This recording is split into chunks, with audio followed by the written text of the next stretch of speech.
Good morning, everyone. This is the news for Thursday, June 19th. President Donald Trump says it's not too late for Iran to give up its nuclear program. His latest comments come as Iran's supreme leader rejected U.S. calls to surrender and warned any U.S. military involvement would cause irreparable damage to them. The U.S. has sent more military aircraft and warships to the region. Israeli warplanes attacked Iran's capital last night and into today, while Iran launched some missiles at Israel. Israel says its planes now have free reign over Tehran, and thousands of people have fled that city. Here's President Trump. It's very sad to watch this. I mean, I've never seen anything like it. It's so, everyone thought it was going to be the reverse. I didn't think so. And I was telling them, you got to do something. You got to negotiate. And at the end, last minute, they said, no, we're not going to do that, and they got hit. Israel is easing some restrictions on its civilians. Residents can start going back to work that have access to shelters. Schools are still closed. Trump, meanwhile, says he's holding a meeting with his national security team again to discuss potential next moves in the Iran-Israel conflict. In a major decision, the U.S. Supreme Court has upheld Tennessee's ban on gender transition medical treatments for minors in a 6-3 ruling.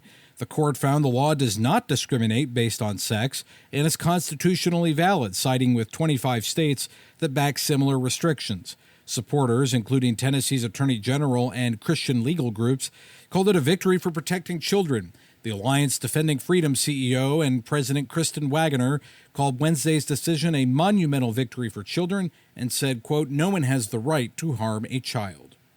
The Federal Reserve is leaving interest rates unchanged, marking the fourth straight time the central bank has kept rates steady. Lisa Taylor has more.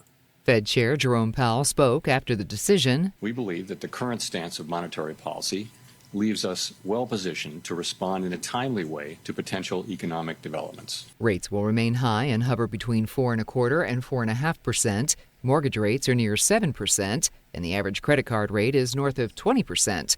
President Trump has been pressuring Powell to cut rates. I'm Lisa Taylor. And Amazon expects to cut corporate jobs as it begins to rely more heavily on artificial intelligence. News Nation's Nick Smith reports. Amazon already has more than 1,000 generative AI services or applications in the works, and that's just a fraction of what they plan to use. And economists point to a 20% spike in unemployment across the country. Meta CEO Mark Zuckerberg says he also expects AI to play a larger role in Meta's workforce. I'm Matthew Handley. Now back to Morning Offering.